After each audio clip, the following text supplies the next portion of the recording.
ভাই বল। এই চিল্লাচ্ছিস কেন? নিচে।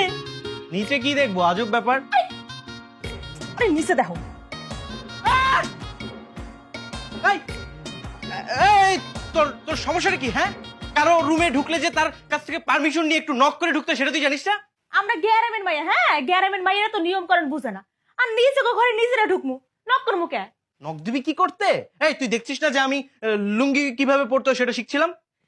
এত বড় পাড়া বেড়া হইছো, এখনো লুঙ্গি পরা শিখো নাই? আর এই যে কি, হ্যাঁ ইউটিউব দেখে তুমি জীবনে লুঙ্গি পরা শিখতে পারবে না। আচ্ছা শোনো, এখন কি, এখন আমি তোমার শিক্ষক আর তুমি হইলো কি আমার ছাত্র, তাই আমি যা কমো তুমি মন দিয়া শুনবা। প্রথমে লুঙ্গিটা সোজা করবা, সোজা করে আশ্রয়টা কুচি দিবা, কুচি দিয়া 1.5 পেঁচ দিয়া ডানে একটা ঘুষ দিবা আর বামে একটা ঘুষ দিবা, ব্যাস হয়ে গেল। তুমি এখন ট্রাই করো। আরে বাবা আমি দেখবো না, ট্রাই